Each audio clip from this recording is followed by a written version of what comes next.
This week, on Tuesday in fact, saw the 4th anniversary of the massacre at Marikana. But you know, this and the series of incidents leading up to that should not be seen in isolation as some series of aberrant acts culminating in a massacre. Nor should it be seen, as the now suspended police chief Ria Piaga said, that it represented the best of responsible policing. No, what we need to look at is the circumstances surrounding what happened. This is a bloody and tragic lesson for us all about reality, a reminder of the brutal industrial history of mining, and a symbol of the struggle to continue to improve the lot, not just of miners, but of workers everywhere.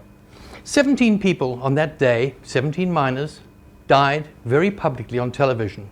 Another 17 died in very tragic circumstances in what is officially known as Scene 2.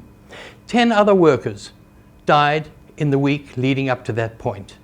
But around this region, from Malawi to Zambia, throughout the region, there are thousands of miners dying, lingering deaths, painful deaths, as a direct result of the very conditions that triggered Marikana.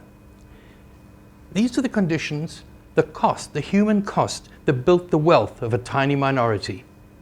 And they're the reasons for the frustration and the anger that erupted at Implats first in February of 2012. But also, one should not forget that this week is the 70th anniversary to the week of the great strike in Johannesburg in 1946, when 60 to 70,000 miners came out on strike over the same sort of conditions, though they were much more brutal then. And the strike and their union was crushed with the use of bullets, batons and bayonets. They were driven back to work at bayonet point. Marikana was different, yes, because not only were more people killed in Johannesburg in 1946, 12 miners died, 1,200 or so were wounded. Marikana, however, resulted in some marginal improvements, both in terms of wages and, to a very limited degree, accommodation. But the same squalid conditions exist, continue to exist, as does the situation regarding pay, a decent living wage, and also the situation regarding compensation, the legal situation, which is terribly complex. So as long as these conditions exist, to even hope for industrial peace of some kind within the mining sector is at best naive.